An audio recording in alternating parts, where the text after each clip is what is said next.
Probinsyanang Igat at Pure Service. So, sa video ito, ituturo natin, tsaka magbibigay ako ng konting tips kung paano ba tayo ma-invite sa Azun Reels. Kasi per invite kasi yan eh. Kung swertihin ka, magkakaroon ka. Pero kung malas-malasin ka naman, hindi nga. Di ba? So, ang nangyari sa akin kasi dati, bago ako na-invite dyan, yung mga video na pinupost ko is original talaga, authentic. Hindi ako nag-i-edit. Hindi. Kasi yung marunong yan eh.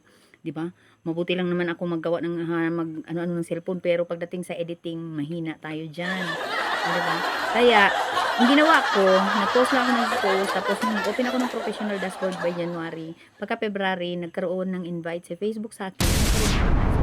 So, doon nag-start yung journey natin sa pag-Facebook hanggang sa sumahod tayo. Lahat-lahat, na-encounter natin ang iba't ibang mga content creator hanggang sa nakabuo tayo ng team. Yun yung team na Probinsya ng Igat. So, sobrang salamat talaga din sa inyong suporta sa lahat ng mga adhikain natin sa kawang gawa natin para sa mga bata. So, magde-December na naman. So, andito na naman ako kumakatok sa inyong pintuan para humiling, di ba? Kasi total Pasko naman eh. Hindi naman kawalan sa bulsa ninyo yung maliit na bagay na i-share ninyo, di ba?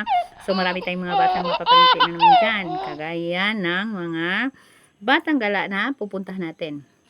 So pagdating sa Azun Reels, kailangan mo lang consistent na mag-post ka daily.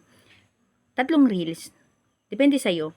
Original, organic, authentic. Kasi yun yung hinahanap ni Facebook. Hindi niya kailangan na manguha ka ng mga video ng ibang tao, tapos ipopost mo sa reels mo, ang kinin mong sayo. So, doon ka magkakaroon ng unoriginal content. So, para maiwasan yung mga bagay na yan, gumawa ka ng sariling sayo, yung may originality. Hindi pwede yung mangunguha ka lang. So, magsikap ka, gumawa ka ng paraan. Hindi pwedeng tamad-tamad. So, kung nagustuhan mo yung video kong ito, i-follow mo ako, paki-share na rin. Para sa susunod na video ko, updated ka sa kaganapan sa buhay ko, pati sa love life ko. Charo.